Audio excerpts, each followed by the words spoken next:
Parkcast, the UK's original theme park podcast. Hello and welcome back to Parkcast. I'm Bex, this is Kev. Hi everyone. And we are a podcast for theme park fans. If you're new here, you're very welcome. This is the episode that I didn't want to have to make. I don't think either of us wanted to have to make this episode. No. But I do feel like we're in a position now where we do have to make it. And basically because I have one very simple question, which is what on earth is going on at Alton Towers? Parkcast. Yes, so a few months ago, we started this podcast. We had an amazing chat, didn't we, with John Wardley? Yeah. And I think we were both so excited about the 2024 season at Alton Towers. Yeah, and I think I even mentioned the fact that there was such a buzz around the park, that there was a great atmosphere. Everyone was really excited that, you know, we've had a good couple of years of a lot of investment, making everything look really good. There was a standard the park wanted to set, and they'd set that standard. And I think when we spoke to John, we really wanted to make that clear that we were, you know, really pleased with how everything was looking and the future of the park and where it was going. It was going in the right way. Yeah, and obviously Nemesis Reborn opened, and it was a really successful opening. Like, opening day was busy. Obviously there was huge queues, but the atmosphere was really good. It was all managed really well. You know, that ride looks great. The whole area looks great. You know, the work that John Burton have done and the rest of the team on bringing that attraction back to life, you can't fault them for it. It was really, really well executed. But absolutely. I just think I am seeing too much and I'm hearing too much from the park since then, which isn't good. And it's not good for us as enthusiasts. It's certainly not good if you are just a member of the general public who's maybe going on your once annually visit to Alton Towers, or maybe you haven't been for 5 years and you think, I'm going to go to Alton Towers and I'm going to drop 250 quid on a family day out, and you're not getting a great experience. And I think let's just go through a few of the things that I think we've all kind of picked up on, and let's try and pick them apart a little bit and work out what is going on, what's going wrong. Let's not sort of beat around the bush about it. I think we've got to start with Hex. Hex, which we've been promised since before the 2024 season had even started, was going to open for the 2024 season. Yeah, absolutely. I think because it was closed most of last year as well, you know, so we've almost had 2 seasons without Hex open. And I think Alton Towers has always had a great history of producing really good dark rides, and Hex being one of them. So there's always an anticipation around something like that reopening, because I think, again, Alton Towers has always done really well at providing a variety of different types of attractions to suit all different ages. That's why it's such a good park for bringing all ages, because you've got preschool and then your kids, teenagers, adults. There's something for everyone. And so when you lose something like Hex, I think if it was a ride that people didn't care about too much, maybe we wouldn't be having this discussion. But I think because it's one within the enthusiast community particularly, it's very well regarded as a fantastic dark ride. And so for it not to still be open, we've had videos posted even at the beginning of the season. You know, we were given a bit of an insight. It wasn't very long, but we got like a little insight showing the new lighting setup, how it all looked. We had little teasers. Yeah. And so when you get a tease, you think, oh, exciting. It's happening. And and I think that's it for me. It's like, you can't on one hand be teasing something and saying it's going to open in 2024. It's going to open. It's going to be great. You're going to love it. And we're opening it in 2024. And we're now less than 30 days before the park closes for the season.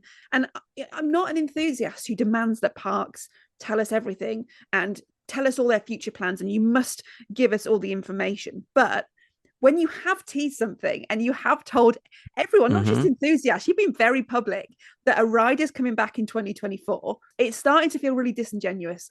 Maybe it will open for Scarefest. I know there's been rumours in the last week or so, really. Some people have been posting about a mid-October opening date. Other people have said they've been around the building and they've heard the ride system testing. Which is all positive and great, but I would expect some of that information to come from the park. Thinking back to this interview, when we spoke to John Wardley, was the amount of things that Alton Towers were trying to open throughout the season. So they were obviously had these very ambitious plans and ideas that not only were they retheming and, you know, spending millions on completely overhauling the area of Forbidden Valley, completely spending again millions and millions retracking Nemesis, but also we were going to have millions invested into Hex reopening. We've got Project Ocean, which we know isn't Ripsaw, but it is. I don't know. Yeah. There was all this kind of stuff. We're going to do this. And last season, when they redid the Haunted House into the Curse at Alton Manor, they spent a lot of money into that. They reopened Nemesis Subterra, which they probably didn't have to do because that had been an empty shell apart from being a scare maze. Yeah, no one was for so really many banging years. on the drum for the reopening of Subterra, were they? No, but they were thinking, let's get that reopened. So they put money into that. And I don't know whether trying to do too much too fast.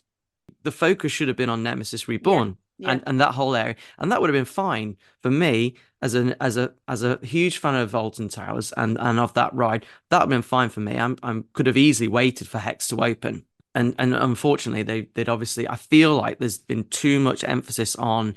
You don't want to say false promises, but it's starting to feel that way. You know, I just don't really understand where the communication's gone on it. And it's fine to not communicate about future plans because they'll all have their sort of, you know, their inner workings and their marketing plans and how they want to release stuff to the general public, and that's fine.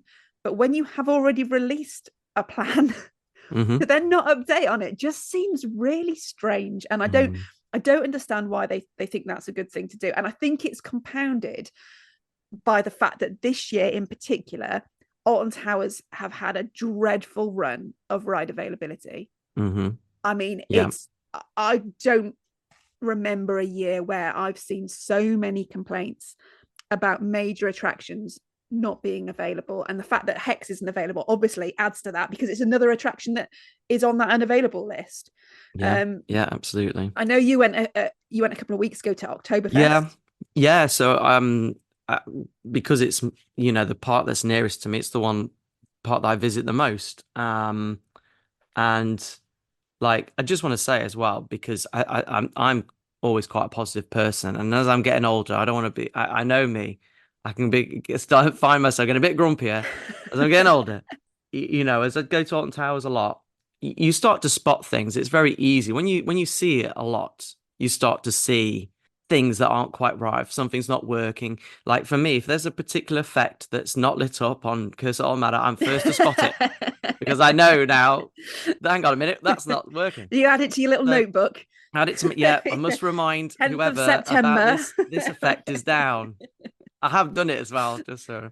But I try to be positive, and like the negatives and the concerns I have is because I care about the park. You know, I've been going there as you have since the early 90s. You know, I've grown up with that park, and it's because I care. I want the park to do well, and so all the negatives, all the concerns I have is because I want them to understand that we see them. And you know, and like you say, you know, people who visit maybe once a year, we want them to have the best day possible. So when I went, I think it was just an ordinary weekday. I think it was like a Thursday, and the weather, it was really lovely weather. But only 3 of the coasters out of the 8 were available at the start of the day. And then it got to about midday. If I remember, Wicker Man was down, Galactica was down, Rita was down, Oblivion and Smiler, I think it was just Spinball, Nemesis, and 13 that were available. But when it's thunder and lightning, you know, high winds, because I know the high winds affects the rides at Alton Towers. If it drops below 4 degrees, net 13 can't run. And you know, there's things like that. But it was just an ordinary day. Like it was like, you know, it's an ordinary day. It's lovely weather. And I was like, why is there so many things just not available at the start of the day? And then on top of that, you've got certain areas in the park that, or certain attractions that don't open at 11 either. Like the World of David Walliams, Gangster Granny, and I think the Congo River Rapids as well, all aren't open till 11. So if you're there, like for me, it's fine because I'll go, well, I'll just come back again in a couple of days, you know, come back with my kids, you know, we come and visit together as a family another day. It's fine. I can go home. and come back again. Yeah. But for other people, if you've traveled up, 2-3 hours, and you might even be paying to stay at the hotel, or for people, I just feel bad, that you get there and it's like, I'll go to Wickerman first because I'm a bit of a routine person. I like to, go to certain places. Oh, sorry, it's down at the minute. You're gonna have to come back again later. Okay, cool. What do I do? Where do I go now? I'm gonna go here. Oh no, that's now down. Oh, okay. And already that's the start of your day is like boom, negative. But also, I think it's interesting. The coasters that you mentioned are open. So Nemesis 13 and Spinball were open. Mhm. No sky ride to get between those No, three areas of the park. So it's no, not even like you can easily go, okay, well, we'll just do those three really quickly, because yeah, to do those three, especially if you've mhm, got kids in tow, yeah, that's a lot of walking now. With and we know what about Skyride, and yeah, it's added to the list. It sounds like it's nothing that they could have helped, and they have been very open and honest about Skyride, and it was never going to open this season, and that's fine. These things happen. yeah. We want it to be working, and obviously we want it to be safe. And it's not like it's been left either, because it's been the stations look really nice. They've repainted it, re-signed it. It looks Yeah, really good. So they're obviously planning on yeah. using it still. But it's just another one of those things, isn't it, which I think has compounded this 2024 season into a bit of a, it started so well and now it's all going so badly. So yeah, you have a day where Hmm. there's three coasters open, they're all at opposite triangles of the park, and there's no Hmm. transport between those three areas. So even if you start saying, okay, well, we'll head over to Nemesis and we'll go and ride that, if Galactica's not open, you do have to go to another area of the park, and at some point you're going to have to go back to Forbidden Valley, Hmm. and you're going to have to make that walk back and forth, and it's not great. And for me as well, it would be the communication. Okay, well, why are these things down today when it is a lovely sunny day, and Hmm. when are they going to reopen? Because then at least I can try and make some sort of plan which doesn't involve me walking around Alton Towers 10 times today Mm. to try and get all these attractions in. And like you say, Yeah. it's different if you're a pass holder, because you go, okay, I won't go on Galactica today, no big deal, I don't care. Yeah. But if this is your first ever visit to Alton Towers, or your Mm. first time in a couple of years, of course you're going to want to go on all those Yeah. big coasters, and you're going to want an explanation as to why you can't. um and that's where it's falling down for me, I think, a little bit. It's the communication, but also why is the availability so bad? Why was Oblivion down for Mm. days in the middle of the season? What's going on? This isn't happening at other parks. No, I understand, like with having technical issues, because everything's going to have technical issues, but some of these rides have been at the park for such a long time, and they should be ways of surely understanding the way of maintaining it. Like I said, if it's a weather thing, that's totally different. I totally understand why there are sensors at the top of the smiler that pick up a wind speed, and if it gets a certain wind speed, the ride can't run. For health and safety, and safety is paramount at parks. I totally get that, but like. I think that's what baffled me, was that there were so many. If there's one or two, you can kind of, forgive that. But when there's so many, and it's very confusing. There's not a power cut. There's no power shortage or something. It just seems to be like, oh, well, it'll open midday, or by Yeah, that point and that's fine. Yeah, yeah. But it's It, the same with Curse at Alton Manor, and I do always hark on about this ride because it's I always loved the haunted house, and I love what they did to it. But one of my other like main concerns with that particular ride was that they invested heavily into that attraction, and always my worry was, well, what happens if their eyes or attentions are elsewhere across the park, and it gets not left. But the problem that happened, like with Jewel, was that things just got left and not fixed, because it was a cost that maybe they didn't want to have to do, because their costings were looking at other things.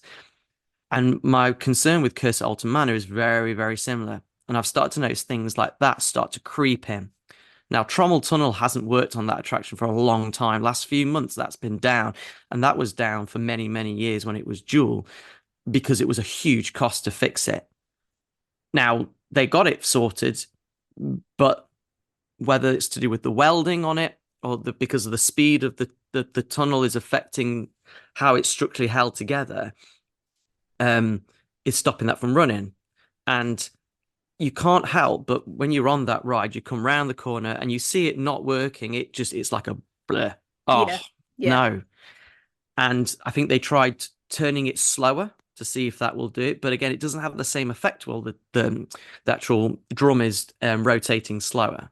So it doesn't have the same effect. So, and I think it was one of the effects that if it wasn't working, the ride wouldn't work at all. So there's a few key effects on that ride. If they don't work, they wouldn't open the attraction at all, because it's part of the experience, is that it's part of the wow moments on Curse at Alton Manor, as you go down that Trommel tunnel and it's spinning fast and you get that disorientating feeling. But now what they've done is obviously they've realized that they can't really fix it properly. So they've obviously had to keep the ride open. They've just had to turn that effect off altogether. The problem with Trommel is you're going down the tunnel and it could be that you might be an ordinary guest, but you might look at it and go, this looks like this should be doing something. Yeah. Do you know what I mean? Like, there's certain things, if there's, like, I was saying earlier, the odd lighting might not be working. I spot it. If you're an ordinary guest on that ride for the first time, you're probably not going to, because there's a lot happening on that ride. But when it's something big like Trommel not turning, it doesn't look good. Yeah. And it looks like something should be happening and it's not. So that's on, in my concerns, is that as we have things like Hex not open, and Project Ocean is obviously going to open next season now, and there were plans submitted for a new indoor roller coaster. That seems so long ago now as well. And things like that are looking at going, well, the money's going to go to that. Yeah. So is the money going to go to Curse at Alton Manor to fix the things that are starting to not work? Because they set a standard on a dark ride that a lot of people, maybe next to Valhalla, were saying, this is one of the best dark rides in the UK, next to Valhalla. And you've invested the money in this attraction. So the standard is set. It is high. And you've got to maintain it. There's no point spending all of that money making something look really good. So many effects in that ride that were amazing. We had a Europe's First with the whole mirror sequence where you go down and you disappear and Emily's in the car.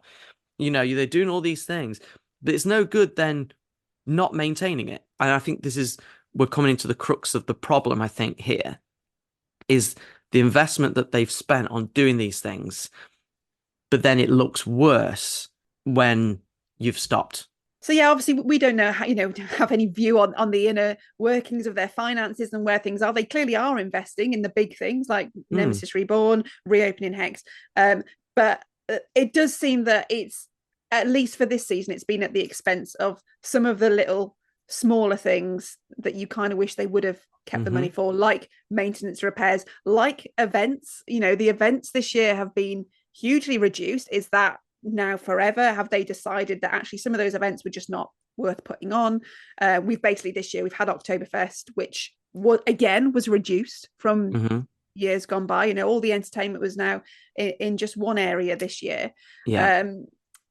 And we've got Scarefest, and look, I am not a Scarefest expert. I've been very clear on this podcast. I don't do scare attractions. They're just not my thing. And I know that you will, and you'll quite happily go in them, and you've been a Scarefest goer for a long time. I've been a Scarefest goer. I have gone to Scarefest pretty much every year for the last God knows how many years, but I just don't go in the scare attractions. So what was your thoughts when you saw the list of Scarefest attractions for 2024? Because I know what mine was. Scarefest. I took a deep breath then. That just I feel like it's okay if you want to repeat a maze or a scare attraction for a couple of years and then refresh it and do something new. If you're a listener and you remember the Sanctuary, and again, because we're going back 10 years now, so because we're again old. This is crazy. Like, I'm talking about the Sanctuary, and everyone, if it's fresh in your mind, you're probably of a similar age, or we're in the over 40s club now, guys. That's where we are. No, we're not. But that's always regarded as one of the best scare mazes that Alton Towers ever did, and the Sanctuary was there for I think 2012, 2013, 2014. And at the start of the 2013 season when the Smiler opened, because it fit in with the theme with the Ministry of Joy and everything. And it had a great run. And I think a lot of people, even now, still talk about, oh, they should bring the Sanctuary back. They should bring it back. But why is that? Is that because the maze only ran for 3 seasons? And we regard it as one of the best scare mazes simply because we remember it that way, and it had a small run. It's like the In-Betweeners, isn't it? It did 3 series, and we're like, it was brilliant. It's like one of the best series ever created, but that's because it ended when it did. Yeah, they didn't drag it out. You don't keep making, keep repeating it, because if the Sanctuary was in its 8th season, people would probably be saying, oh, a bit bored of it now. Let's have something new. And I think that's the problem with Scarefest. I think that you might be someone that only visits at Scarefest every year, but even then you're doing the same thing, and it's the same mazes.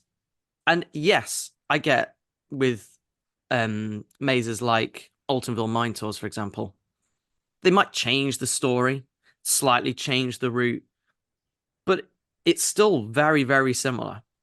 Very similar. It's still in that you still enter in the same through the tunnel to get into that entrance into the towers and out again.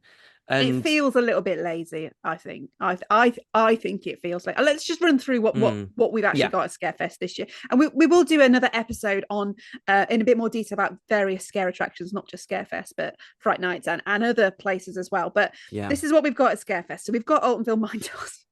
Of course we have. Again, yeah. I mean, it's getting to the point now if we don't have it, we'll all have like withdrawal symptoms. So what's going on? Yeah. Altonville Mine Tours, Tiny's Revenge. Now, Altonville Mine Tours has been a feature at Scarefest since 2016. So, it is literally 8 years. Yeah. That's mental. Yeah. We've got the Attic coming back, Terror of the Towers. That's been there since 2019. I mean, anything that's pre-COVID to me is wow, that started ages ago. Yeah. It feels like another. Well, it was a shock when they stopped doing subspecies. Yeah. Who wants subspecies back? I guarantee there's probably people My husband loves subspecies. Who probably will now be saying, it's been long enough, let's bring it back again. At the time, it was like, oh my goodness, it's the same. And then now it's like, I miss it. So Attic, Terror of the Towers, obviously that has had a few different guises. That if we actually take it back, Terror of the Towers was there since 2002, so there has been an attraction like in that spot forever. And I guess you kind of have to, you've got to put an attraction in there, but I think the point is it almost still feels like Terror of the Towers, just slightly rebadged. Burial Grounds, and that was obviously new for last year. I did like that, although I didn't like it, if you know what I mean. It was like I think that's why it was one of my favorite walkthrough scare maze things, because scare zones, because I loved it when they did 3 scare zones and walkthroughs. It was part of the experience that made Scarefest really good. They did like I said, I can never remember its name because it was always really random, but there was the one in Dark Forest. Well, they did Freak Show. There was the one in Dark Forest. They had the one in Forbidden Valley with the zombies. And then obviously this one with Wicker Man, and it was they're really good because they're just, I think because it's free. But you have low expectation, don't you? Because it's free. Exactly. And it only works at nighttime. Like, I go through it in the daytime. Like, well, this is just a bit weird. But for me, that is part of Scarefest. Is the whole park changes its atmosphere, and having that is really good. So I'm glad they're bringing that back. Be interesting to see if it is an absolute carbon copy or if they've changed it in any way. Also returning from 2023 is Daz Games Panic Reloaded. Now, clearly, as already mentioned on this podcast, we're not the target audience here. We are the over 40s club. But well, I'm not there yet. All right, I've got 2 weeks. And I'm clinging. I've still got another year or so. So we're not quite there yet. We're the millennials. Daz Games Panic Reloaded. I was like, Daz Games who? I'm of that age now. I'm like, who's this young man? Yes, who's this gentleman? Who's this Daz Games? Who is Daz Games? Who is he? So they brought it back for 2025. I'm guessing he signed some sort of 2-3 year contract, and that's why it's been brought back. I don't think anyone was particularly impressed by it from what I didn't go in it.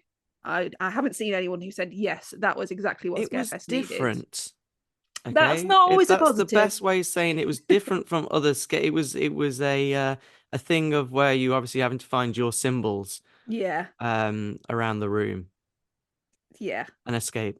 I mean, it's back, and I'm It's, guessing it's back with very little change. it's been And reloaded, it's so yeah, uh, great. we'll see what that means. And then, right, this is the good bit for we do have a new scare maze for 2024, which everyone I think is a bit like, thank goodness, because we actually did need it. Everyone thought last year Daz Games, that's new. It wasn't really a scare maze, was it? So Compound, which is a Nemesis Phalanx themed scare maze. I do think that's what Scarefest needs, and hopefully they are going to pull this one off. That is a whole new building as well.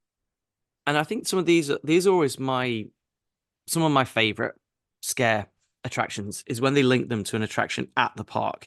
And I think that's what these ones particularly always have worked really well for me personally, because they fit in. That's why the Sanctuary worked really well, because it fit in with the Smiler, and then this fits in with Nemesis. We had the one for Wicker Man, the Welcome In, which fit. It wasn't amazing, but it was cool because it fit. And even Darkest Depths, when they actually had Darkest Depths in Mutiny Bay before they moved it up to near Dark Forest, it worked really well because it was in a pirate themed area. Yeah. So some of these ones work really well. So I think this could be very successful. Again, because it's new. So it's always interesting because it's new. I was a little bit disappointed because I was thinking, oh, it's behind Curse at Alton Manor. Maybe it's like an Emily Alton themed attraction. I was like, oh, this could be exciting.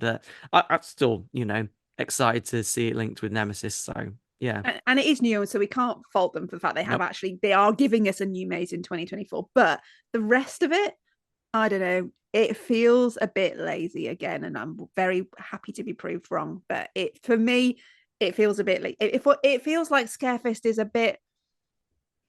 Yeah, everyone will come anyway. It doesn't matter what we do; they'll come. The people will come, and we don't need to try and be innovative or do something a little bit different, or even really create a really good atmosphere, because the people will come. And I'm very happy to be proved wrong, and we've got a new maze, so that's great.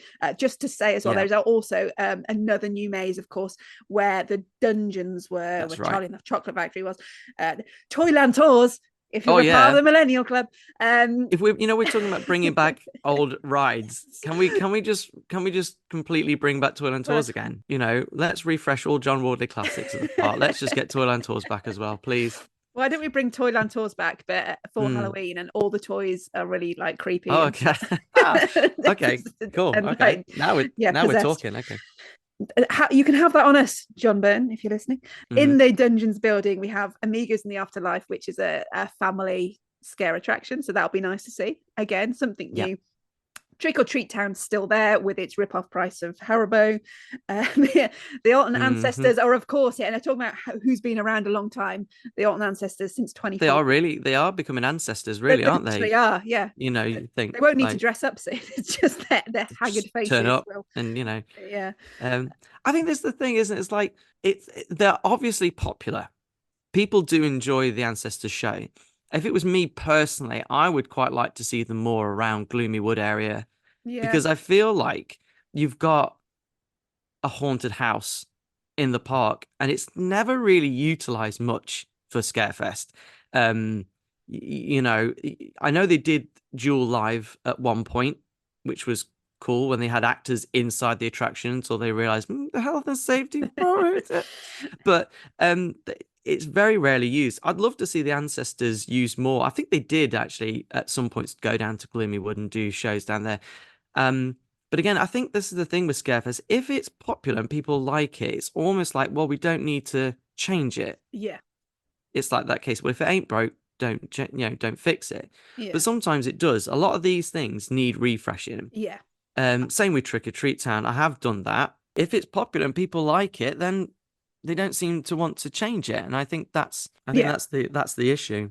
I think you've hit the nail on the head there. And sometimes it is better the devil, but if we just keep doing the same thing over and over and over and over again, you are even people who only come once a year, once every 5 years, they're going to get bored of it, and it's just not, I think, what you'd expect from a world leading innovative attraction with the creative brains they've got within Alton Towers, within Merlin. Like, it could be so special. And I think that, again, it's this whole thing, isn't it? It's this season. It's just another thing. It's like, okay, well, the season's not been great, but Scarefest is coming. Then Scarefest lineup comes up, and you're like, oh, okay. So they've got a new maze and a new family attraction, and again, it just feels like, well, okay, but where's the? It's funny because it's still one of my favorite times of year, despite the fact that when it gets to it, I'm like, oh, the season's finishing soon. But it's like, it's like, oh, the season's coming to an end. But for me, it's I still love doing the roller coaster in the dark. I think as much as I do enjoy the scare attractions and walkthroughs and things, I think the thing for me is because it's so similar year after year. My reason I really go is to go on the roller coaster and the other rides in the dark and get that atmosphere now. I think that's, for me, that's what keeps me coming back. The only trouble is with Skyride being down, it's much harder to get in all the coasters in the dark, because just the time it takes to get between them all, and obviously you don't have that many hours of actual dark, because part ride closes at 9. Although that's changing, isn't it? Is it? Well, because so although, like, in previous years they've done weekend, and then they've done the run of those 2 weeks where it's open in the weekday, is actually running throughout the week, from the moment Scarefest starts on that Friday on the 11th. But it's closing at 9. So that half-term week, the park is open till 9. But in the run up to that, on the weekdays, it's closing at 8. So you're getting one less hour. Which again goes back to like what we're saying with this issue of, it feels like they're trying to cut down on things. So you've got, and that's the problem, is that you've got that positivity where you look to it and go, oh, awesome, Scarefest is actually, from the moment it starts, it's that whole run, it's going to be open, which is great. Again, if you're someone like me who has an annual pass and it's not too far, I get to, I can go and visit, go for an evening.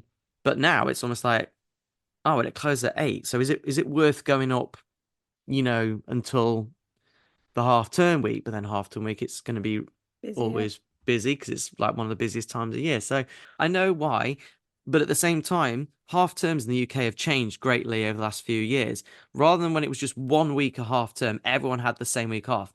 You find now there's certain counties in the UK, in certain places, their half term is a different week to other people. So actually half term in the UK is actually across 2 weeks. Same at, it feels like it's the same at Easter and May, kind of around that time, and February half term seems to be that certain people, have half term different weeks. So say if you live in a certain part of the country and your half term is the week before the 9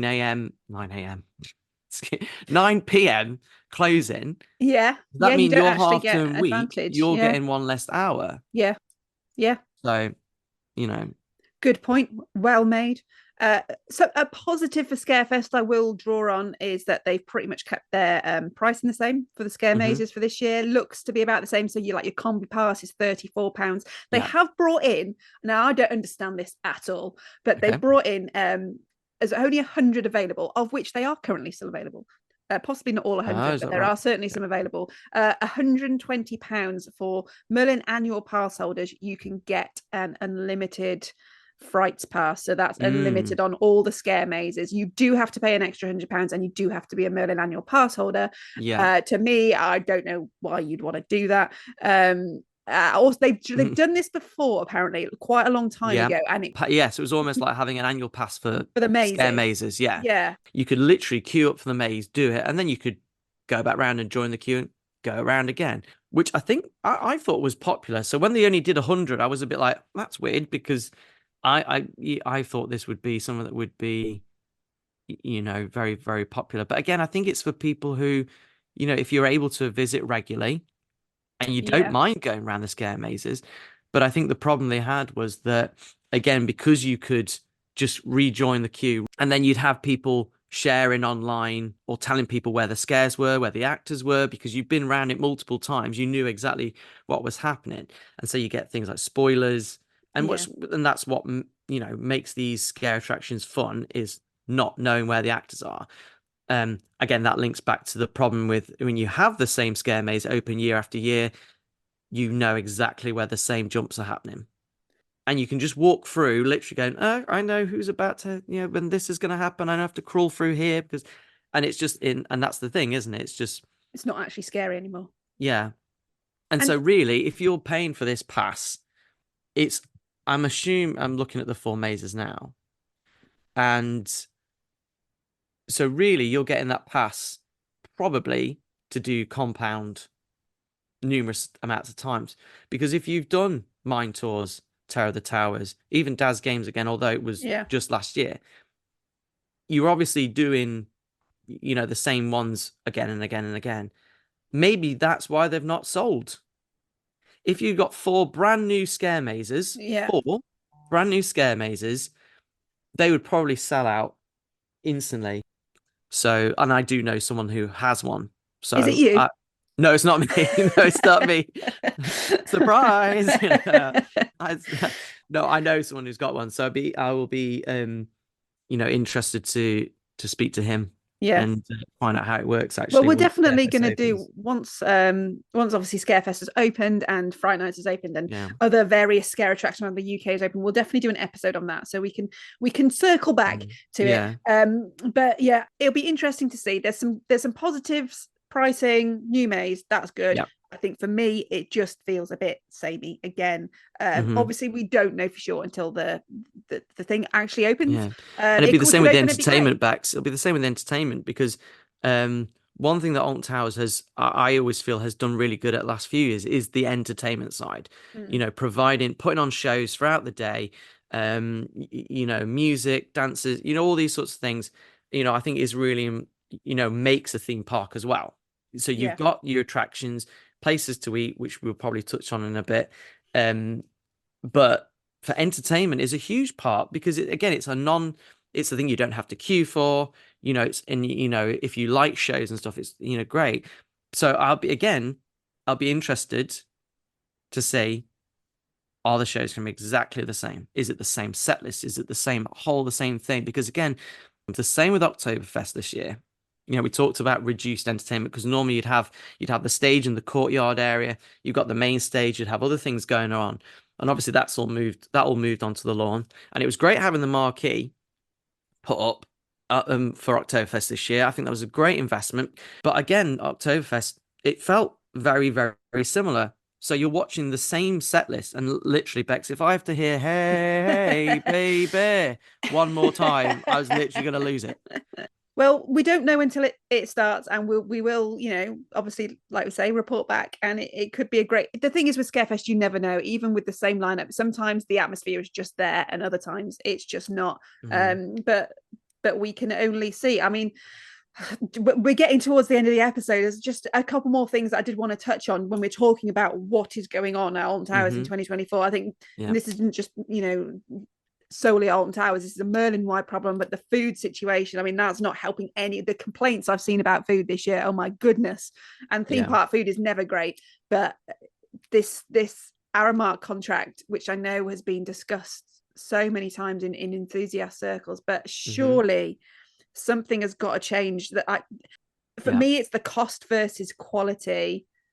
It's just not working, and there's so much more that they could do in terms of like themed food, what they do around the Curse of Alton Manor. Actually, I think that's really good that they they've taken a kind of a leaf out of Disney's book and tried to theme some food, and you don't mind paying a bit more for it then because you're like, exactly. Well, it's a themed ice cream. It's unique, isn't it? Yeah, it's different. When it's like a burger like you'd get out of a van from B&Q car park, and it's like, that's where are you going for burgers? Do you know what I mean? Those like really greasy burger vans that you see in like a car park of B&Q. It's that quality, but it's like, and that'll be £18. No, like it's just adding to a bad experience on a day out. And did make me laugh the other day when I saw them post on socials that they're doing a food offer. They're doing they're giving something back. And there's now going to be an offer on food. And I thought, that's great because it has been quite expensive. And when I looked at it in detail, the offer is 20% off food. Great. Okay. However, only at Roller Coaster Restaurant, Woodcutter's Bar, and the Burger Kitchen in Fountain Square. Those are the only 3 places you can get 20% off food. Okay, there, the food's expensive there, so fine. It's also valid Monday to Friday only, not weekends. Okay. And only between 2 and 4 p.m. So it's such a specific window and such a specific set of restaurants. It's like, why don't bother. Yeah. It's hardly worth talking about if that's the best that you can do. Because so few people will benefit from that just it's better to do nothing. It's literally better to do nothing than say we're doing 20% off food. Oh, but there's this condition, this condition, this condition, this condition. Because it's difficult because I think sometimes, I mean, any theme park you go to, Disney is an example of this. Like, when we go to Disney, whichever Disney park it is, you're going to have to pay. Now, obviously, you do get you can have your food vouchers at Disneyland Paris and other Disney parks. So you can get food included, which can help. And we've done that thing with your spreadsheet where you kind of writing down, well, what if I buy it there compared to having the food vouchers, and we're a family of 5. So, that has to, think about it. So whether we go to Chessington or Blackpool, wherever we're going, most of the time now, we'll probably bring food with us.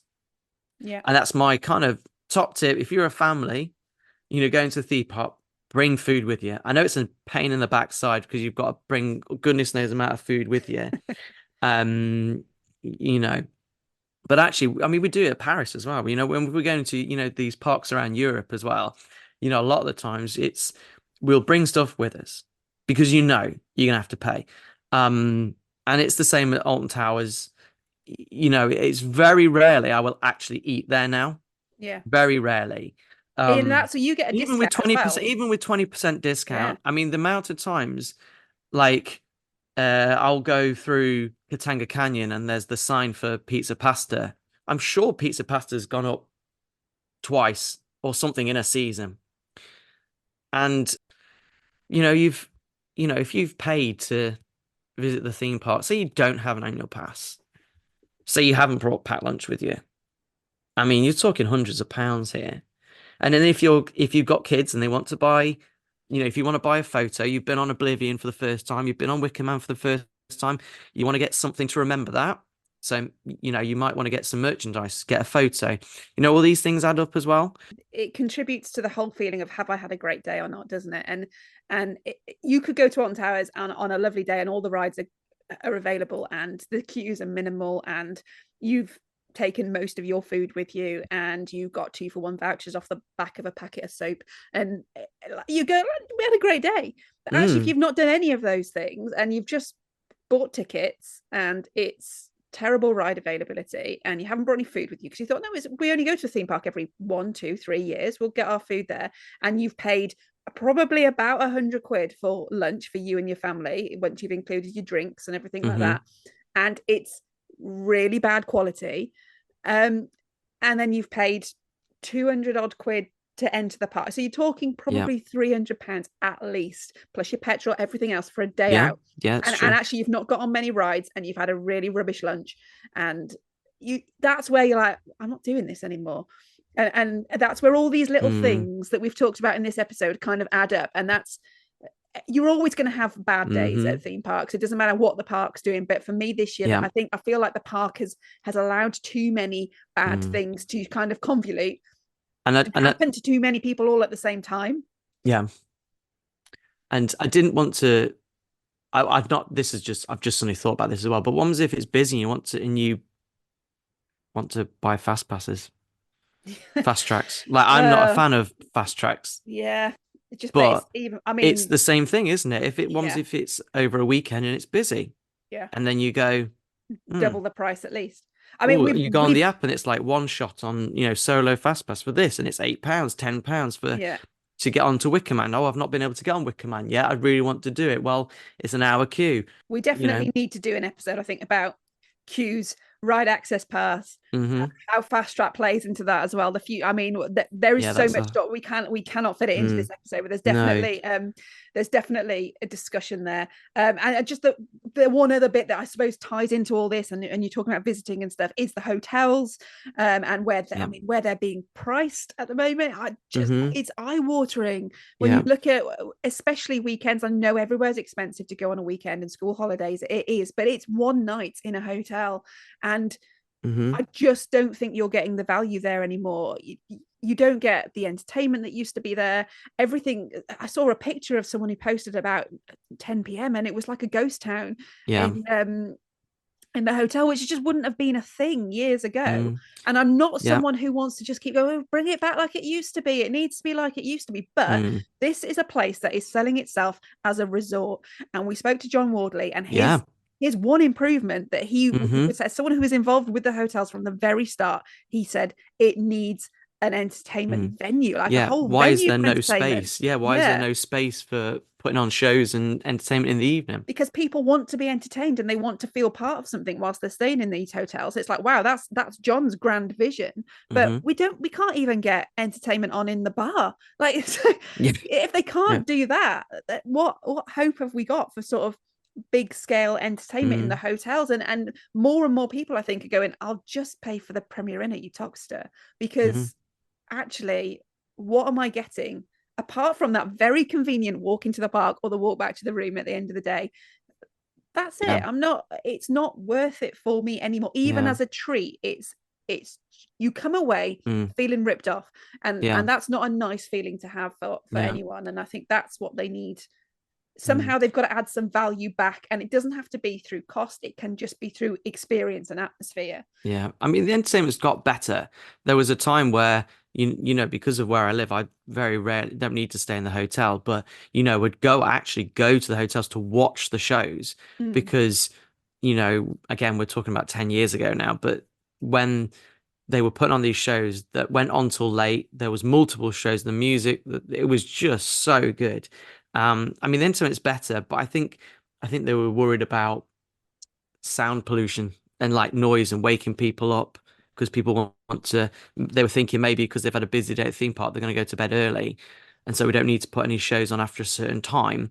But that's not what you go for the whole package, don't you? Yeah. And like the cost is interesting, because I think for how much it costs to stay, like in the CBeebies hotel, for example, you can stay for 2 nights over a weekend, with breakfast, is the same as it would cost to go for 5 nights in Efteling. So that's a 7 days ticket, even with breakfast and Eurotunnel. That's crazy. And Efteling is an amazing family theme park, as you know. Yeah. And you compare that and you think what you're getting to go to Efteling, and again, it's a great theme park. It's amazing, beautiful theme park and perfect for families. And you look at that and go, well, I might as well go to Efteling rather than go to Alton Towers and stay for 2 nights in the CBeebies hotel over a weekend and get 5 nights, 7 days, Yeah. at Efteling. That's the kind of decisions people will make. And yeah, I mean, I've been to Efteling many times and never had a bad visit. And it's, you do kind of think, if they're operating like that, why can't everyone operate it like that? Everyone's business model's different. I get it. But I think that's as well, if you are an enthusiast, you do sometimes go to these European parks. You're like, why can we not have that at home? And it kind of makes it a bit more raw. I mean, we've covered so much in this episode, and that there's, because we have to, because there is so much that we've talked about. I kind of don't want to end on too much of a negative. So, hopefully Hexel will reopen. There's still chance for it to open in 2024. There's chance that it might reopen for Scarefest, which would then add to the, Scarefest feeling a little bit more fresh. Definitely. In 2024. There is a new maze coming into Scarefest. The maze tickets are about the same as they were last year. So that's all good. But we do have, I think, massive communication issues. We have availability issues, and for me, it's the communication. Actually, these things are going to happen, but it's how the park deals with them and how it talks to their guests and their customers, and how it resolves that issue with them, that I think has really been missing. I think the events are stale. I think, we say it every year, and every year, well, maybe next year they'll make it better, but it'll be interesting to see what events they bring back for 2025, and the food. Yeah. As I can't eat. Yeah. I'll just go on a rant if we talk about it again. And the hotels, for me, it's a cost versus value thing. You are an annual pass holder. Mm-hmm. Will you be renewing your annual pass for 2025? I'll always renew my annual pass, Bex. That's the problem. It doesn't matter how much it is. Well, it's like until Universal opens. Oh, that's another topic for another time. But yeah. because that's going to have a huge impact. But yes, until Universal opens, yeah, I think I'll always have a annual pass simply because, my children really enjoy going to theme parks still. They love going to Chessington, and I'm still yet to get to Thorpe Park and ride Hyperia, but having annual pass means that's, I will be able to, try and do that at some point soon. Interesting enough, I know we didn't mention Fright Nights at Thorpe Park because they tend to, change up a lot of what they do for Fright Nights. Now, what's interesting there is that they're both Merlin owned. So why is it that you've got one park that is, yes, it might have a same maze, over a couple of years, but they're always doing new things, I find, at Fright Nights at Thorpe Park. So why is it you've got one that does that and then at Towers not? Yeah. Is that who's in charge of entertainment and running those sorts of things? Who's doing that? So, but like I said at the start, I only want to be negative or raise concerns because I want the best for the park and I want the park to do well. And that because you care. And I think that, we raise these concerns. Well, I raise them because I'm thinking, well, someone needs to hear it. This is coming from someone who cares, not because I'm being negative because I want to be, but because I want them to realize, look, there's issues here that, there's so much potential at that park. We can only wait and see. Just in terms of annual pass, just to end on a positive, the annual pass price pretty much in line with 2024 for 2025. So that is good news. They are not hiking the prices of their annual pass, unlike other parks, which we could mention again for another episode. That's what we do here on Parkcast. We are, like we said, a podcast for theme park fans. We'll be back with another episode very soon. We will be doing a scare attractions episode, and on that expensive annual pass renewal price, I think we'll have to do a Blackpool episode as well. For now, though, I've been Bex. That was Kev, and we will see you on the next episode. Parkcast, the UK's original theme park podcast.